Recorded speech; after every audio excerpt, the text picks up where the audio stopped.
Just a quick note before this video starts, if you're wondering why this video is so long, even though it's a very simple method, it's mainly because the first half of this video goes over all the requirements for this method, such as the food that you'll need, utilities that you'll need, some things to look out for, some tips, pointers, how to distinguish a good run from a bad run, everything that basically makes up the background of this method. If you've done this method before, if you know about fractals, then you can pretty much skip it, but it is a very good watch if you want to get some background requirements for this. Otherwise, just go ahead and skip to right around the 10-minute mark of this video. There we'll start going into the logistics of how you're actually making a ton of gold, what you should be doing with your boxes, what you should be doing with your karma, and all the currencies that you'll be getting from this to invest it into making the most amount of gold possible.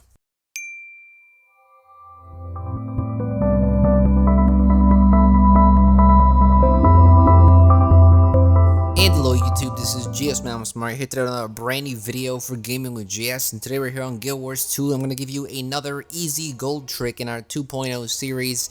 I think this is like video number 25 in our 2.0 series, so we've gone through quite a few gold methods. And you might be wondering, you've already seen the title of this video, it has fractals in it, level 40 farm. You might be wondering, well GS, you have a ton of gold videos, so why are you just covering the fractal 40 farm now?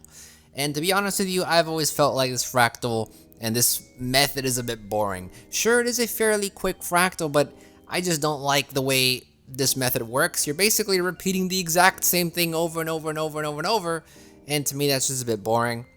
However, now with Auric Basin nerfed, this is really the only great way to make money if you're not going to do silver waste chest farming.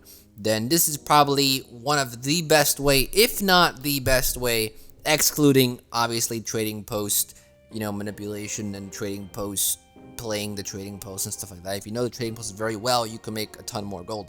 But this is probably the best way to make gold in game that anyone can do and anyone can pick up. You can make 30, 40 gold an hour very easily. And for me, it's been the most amount of income that I've made since Auric Basin chest farming. So if you are unaware about fractals, if you have no idea what fractals are, I highly encourage you not to do this gold method because one, you'll need agony resistance, and if you've never done fractals, then you won't have any agony resistance. And two, fractals are a bit more difficult than regular PvE content, so if you've never done fractals, then I wouldn't suggest doing this either. I do have several videos on fractals and how to get started with fractals and what agony resistance is. And all those videos I'll link in the description. I'll also throw a few cards on screen right now that you can click. So if you want to get up to date with fractals, if you're new to fractals, go ahead and click those cards. And eventually you'll be able to do this gold method once you get to the 40 scale and have enough agony resistance. However, the level 40 fractal is the Molten Boss Duo fractal. And there are a few things you'll need before you enter this. As I've already said, the main thing that you're doing here is just constantly redoing the fractal over and over and selling everything that you get. But before you enter this fractal and before you decide to do this fractal, a few things that you'll need. One, you'll need damage gear. Now, you'll need gear that either focuses on power or focuses on condition damage. If you are going to build your class, build your character around power damage with ferocity and precision, then you got to have a full berserker gear set, maybe with some assassin stuff in there too. Or you want to have a full condition damage build. That's what you'll need for this fractal, full damage builds. Now, ascended gear is obviously better to have, but if you have exotic gear, that'll be just fine because the difference between exotic gear and ascended gear isn't that huge. The other thing you'll need is food. If you're running a power-based build like my Elementalist is, I recommend the bowl of sweet and spicy butternut squash soup. A lot of people like to run seaweed salad. Some people still like to run plate of truffle steak. Anything that boosts your power by a lot, those three are my top 3 favorites. If you're running condition damage, I really don't know what food to get. I don't play condition damage very much, so I highly recommend you to check in the comments section. If you play condition damage, please suggest some food for our condition damage players because I don't know which is the best condition damage food. So look in the comments section below. But you want to have food. Food is really important because it boosts your damage even more. And then for your utility, you want to have the powerful potion of slaying Scarlet's armies. This is a very cheap utility potion that you can buy off the trading post. I think it's like 2 silver only. This is the best utility to have because it gives you extra damage against Scarlet's armies type creatures, which is what you're going to be fighting in this fractal. You're going to be fighting Scarlet minions. You have to have this potion to do the most amount of damage possible. And then you also want to have, and this isn't too much of a big deal, if you have the potions, then go use them. If you don't have the potions, you don't need to run out of your way to buy them from the fractal vendor, but it can help. It can increase your fractal speed runs, you can do more damage, you can take less damage, and you can gain some speed. So if you have the large fractal potions for offense, defense, and mobility, then I would highly recommend you use them. You get these from completing your daily fractals, and you can get them from buying them from the fractal vendor for a certain amount of fractal relics. But like I said, it's not a huge deal. You can run this method without these potions. However, the next thing that you'll need, and this is extremely important, do not enter a fractal group that's doing level 40 if you do not have 43 agony resistance at least. Look at your stats, press H. It's the last stat all the way to the right. If you don't have 43 agony resistance at least, don't bother doing this method. Now, if you have 33 agony resistance and you want to buy an Anguish tier of Alba, then you can go ahead and do that. It costs 40 fractal relics, it costs 10 silver, buy it from the fractal vendor, and it will last you for an hour. It gives you an additional 10 agony resistance. So if you don't have at least the bare minimum 33, then don't go into this, because a lot of people are going to kick you, a lot of people are going to get frustrated, and you're basically going to ruin everyone's time. So those are all the requirements that you'll need and the things that I suggest you have to get the optimum amount of damage, to get the optimum amount of speed for clearing this fractal as fast as possible. Now, when you're doing this fractal, it's good to have a Mesmer with you, mainly because they can give you alacrity, and alacrity is really good to lower your cooldowns. So that's one thing to keep in mind. Once again, it's not required. I've seen people do it without Mesmers, and you can do it just fine. I do recommend having a Guardian that can put up a wall of reflection. Reflects are important here, and if you have a Mesmer that can give some reflects, that'd be great too. Once again, it's not required. You can run this fractal without having a class to give reflects, but if you can provide group reflects for your entire group, that is extremely helpful, because a lot of attacks in this fractal will get bounced off of your reflect and go back to its source. So reflects, alacrity, having a Mesmer portal can be good too, because you'll need to take care of some of the trash mobs after you kill the effigy. So a portal can be helpful, but once again, not really necessary either. But what is necessary is to have a lot of might. You need to have someone that gives you might, because that can boost your damage by a lot, and once again, you can have faster clears. So what I do recommend out of all those things is to have someone that can give your entire group might. Now, before we go into the logistics and how much gold you can get out of this and what the source of gold is, I want to show you an example of a bad fractal run, so you can sort of distinguish between a bad and a good fractal run. Now, obviously, avoid dying. As you can see in the footage here, we have people dying from agony resistance. This shouldn't be happening. This means the person doesn't have enough agony resistance. You either want to kick this person or tell them to buy a potion, because at least buying a potion will help them out. So you don't want to have people dying before the 2 duo bosses start. It's an agony check there. If a person's going down already, you're going to have a rough time. If you're not doing enough damage quick enough, if people aren't having the proper DPS gear, and if people aren't doing enough DPS, it can take a very long time to kill the bosses. And if it's taking you too long, then the higher chances more people are going to die. These bosses should go down within 30 seconds. So it shouldn't take you very long to kill these bosses. If you're taking a very long time and people are dying around you, then your party isn't up to par, and you could have better parties, and you may need to practice more. So on screen, you'll see a few clips of some poor runs where we're either not doing enough damage, where we either have people dying, or we either have people that just don't have enough agony resistance. And if you run into people like that, I suggest finding another group or helping the person out and suggesting them how they can do something better. Now, here you'll see a good run. In fact, the rest of this footage in the video is all going to be good runs. You'll see that sometimes we clear the fractal in under 3 minutes, right around 2 minutes and 30 seconds, and that is a very good fractal run. If you can get it done in 2 minutes and 30 seconds, excellent. If you can get it done under 3 minutes, excellent. Some groups take 4 minutes, which is also fine, but in general, right around 3-4 minutes, that's the average. If you can get it done in average 3.5 minutes, then you'll be fine, and that is a very good run. If you're taking 5 minutes, then you may be low on DPS. However, it does really make a difference. you'll still make some profit out of it. The main important thing to remember when doing this fractal is to focus on your DPS, make sure your rotations are okay, get the most amount of damage out of your class as you can, break the break bar, make sure you break those break bars because it can be helpful and it is crucial to break them. You can save yourself, so break the break bars.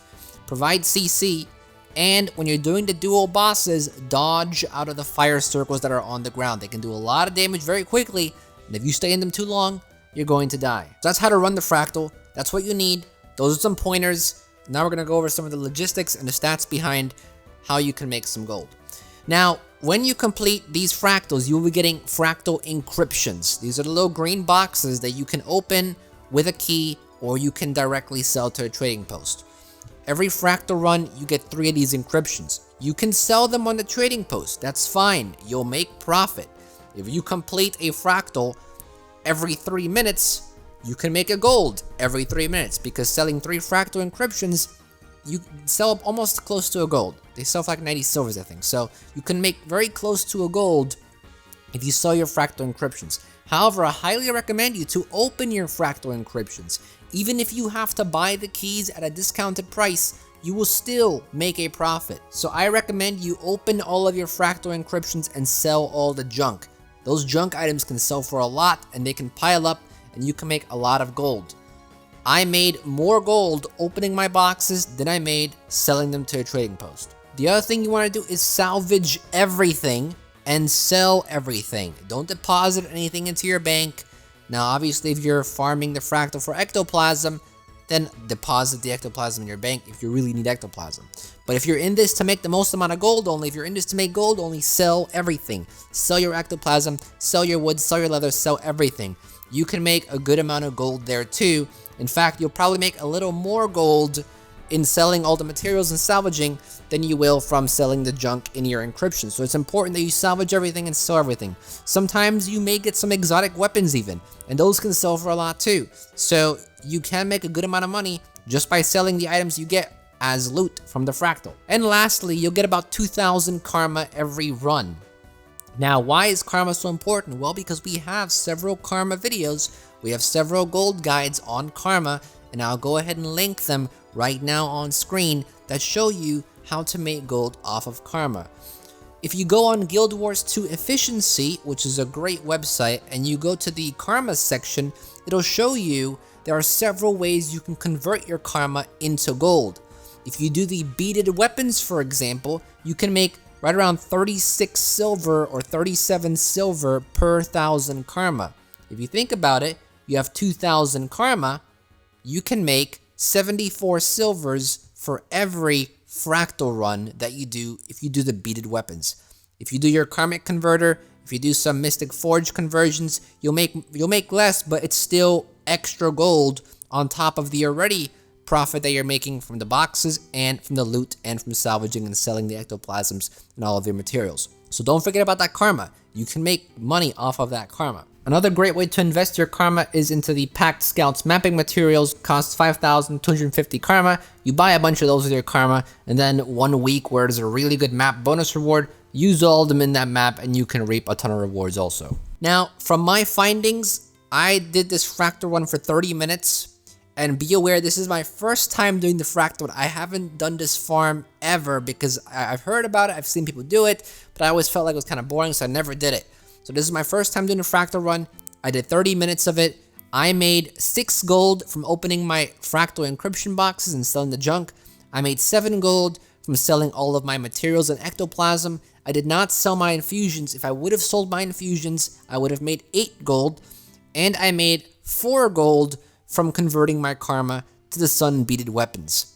So that roughly around gets to about 18, 19 gold for those 30 minutes. If you double that in an hour, you can make very easily 30 gold guaranteed. You can make very easily, if you're doing good, 35 gold. And because this is my first run and because some runs weren't that fast, other ones were very fast, if you have a consistent run of 2.5 minutes to 3 minutes, you can very easily make 40 gold an hour with this method. It is very possible. If you have a very good group and you consistently get into Fractal, get out, don't waste much time, and just keep on going, you can very easily hit 40 gold an hour just by completing the level 40 Fractal over and over and over again. Other than that, if you're not really too concerned with how much gold you're making an hour and you just want to make some profit, then this is another great method for you to do, because even if you do 5-minute runs per Fractal, you'll still make a very good amount of gold. You can make 20 gold, 25 gold very easily an hour, even if you're not the best Fractal runner. So that's basically the video. I just wanted to give you a quick guide on how this Fractal runs, and what things you'll need, what things you want to look out for, and how you can make the most amount of gold off of the level 40 farm. I saw a lot of other videos on YouTube suggesting you should sell your Fractal Encryptions. However, I don't think you should do that. I saw a few other videos suggesting specific classes, but that's really not necessary either. As long as you're good with your class, as long as you know your rotations, and as long as you open your boxes and sell your junk, you'll be fine, and you should make a good amount of money. I think this is the replacement for the Auric Basin farm. If you did Auric Basin a lot, then this should be your replacement here. It can be fun to do if you like seeing how fast you can go through the Fractal and how much damage you're doing. For my elementals, I love seeing myself do 12,000 damage. That's really fun to see. If you like testing your strengths and seeing how fast you can go through the Fractal and seeing how much damage you can do, then it can be fun. Otherwise, it's just kind of a grind, but you get a ton of gold out of it, so take advantage of it while you can, because maybe one day ArenaNet will be nerfing this method as well. So that's pretty much the video. If you have any questions or comments, any suggestions, anything that I missed, like I said, I'm not a veteran or a long-term farmer of this method, so if you are, leave your suggestions and feedback down below. Make sure if you're a viewer to check the comments down below. You may see some helpful comments and suggestions there. If you have any questions, leave them down in the comments below as well. I'll be there to answer your questions as usual. And if you haven't subscribed to the channel yet, go ahead and subscribe. Plenty of other gold guides on the channel. Plenty of other Guild Wars 2 content on the channel. We have Guild Wars 2 news, Guild Wars 2 discussions, Guild Wars 2 patch summaries, lore summaries, story summaries. We have all kinds of cool stuff on the channel, and I think you'd enjoy it. So please subscribe so you can keep up to date with everything. And if you want to check out the full playlist of all of our gold guides that are fairly up to date still, you can check the link in the description, as well as a card on screen right now. You can click that card and it'll bring you to the playlist of all of our gold guides to help you make some more gold in Guild Wars 2. And if you want to donate $1 to my Patreon page, you can do so as well. Click the card on the top right hand corner of the screen and it'll bring you to the page. And if you're interested in my vlogging channel, tutorials channel, the advice channel, music channel, links are in the description as well as on the end screen. That's pretty much it, guys. Thank you for watching as always. Hopefully you found this helpful. And this is GSmaniamsmart, and I'll be back sooner than you think. Don't go anywhere.